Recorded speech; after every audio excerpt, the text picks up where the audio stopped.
স্বার্থপর লোক তাদের ইচ্ছা পূরণের লক্ষ্যে স্থির থাকে।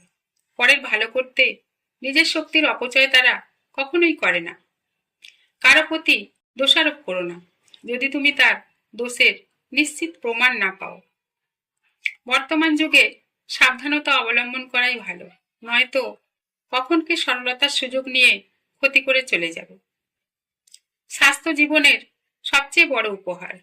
প্রতিদিন স্বাস্থ্যের যত্ন নিন। দেহ মন ভালো থাকলে কাজ করার শক্তি পাওয়া যায়। চালাক হওয়া ভালো, কিন্তু অতি চালাক হওয়া ভালো নয়। অতি চালাক মানুষ অহংকারের বশে মাঝে মধ্যে নিজেরই ক্ষতি করে। স্বার্থকেন্দ্রিক মানুষ নিজের স্বার্থ সিদ্ধির জন্য অন্যের ক্ষতি করতেও পিছপা হয় না। এই ধরনের মানুষজন থেকে দূরে থাকা ভালো। কিছু মানুষ আছে যারা নিজেকে খুব বুদ্ধিমান আর চালাক ভাবে। অন্যের সাথে চালাকি করতে গিয়ে নিজেই ঠকে আগে। কিছু মানুষ চলে যাবে, তবে গল্প শেষ হয়ে যাবে না। এই গল্পে তাদের পর্বের ইতি। নতুন কেউ আসবে, শূন্য জায়গা পূরণ হবে। আকাশের কষ্টগুলো মেঘ হয়ে ভাসে, মেঘের কষ্টগুলো বৃষ্টি হয়ে আসে, পাথরের কষ্টগুলো ক্ষয়ে ক্ষয়ে পড়ে, আর মনের কষ্টগুলো অশ্রু হয়ে ঝরে। একটা গাছের পরিচয় যেমন তার ফল দ্বারা হয়, সেই রকম একটা মানুষের পরিচয় তার কর্ম দ্বারা হয়। আমাদের জীবনে করা বড় ভুল কখনো কখনো আমাদেরকে পরিবর্তন করে দেয় সব থেকে ভালো মানুষে। কখনো কখনো কিছু মানুষ আপনাকে দূরে সরিয়ে দেবে, তার জন্য ভেঙে পড়বেন না। কারণ আল্লাহ তাআলা হয়তো ওদের দিক থেকে দূরে সরিয়ে তার নিজের দিকেই আপনাকে ডাকছেন। মাঝে মাঝে দুঃখের দ্বারা আমরা এমনভাবে দগ্ধ হই যে আমরা ভুলে যাই এমন অনেক বিষয় যা আমাদের সুখী করতে পারে। কিছু সময় নিয়ে সেগুলো সম্পর্কে চিন্তা করুন। নিজেকে অসহায় মনে করলে ভেঙে পড়বেন না, আত্মবিশ্বাস রাখুন।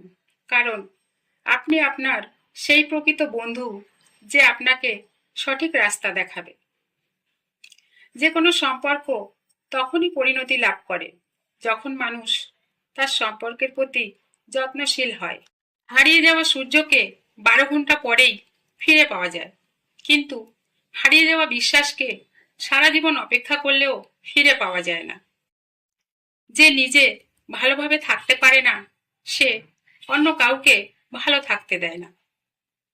একজন মানুষ তখনই চমৎকার ব্যক্তিত্বের অধিকারী হতে পারে যখন সে অনর্থক কথা এবং অপকর্মকে পরিত্যাগ করতে পারে।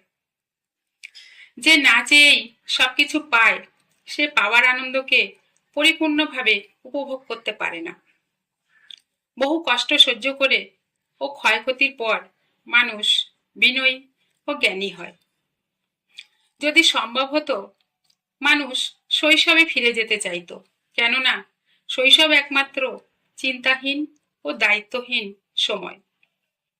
যারা জমিনে আছে তাদের উপর দয়া করো, যিনি আকাশে আছেন তিনি তোমার উপর দয়া করবেন। প্রজাপতির পিছনে ছুটে সময় নষ্ট করো না, ফুলের চাষ করো, দেখবে প্রজাপতি তোমার কাছে ছুটে আসছে।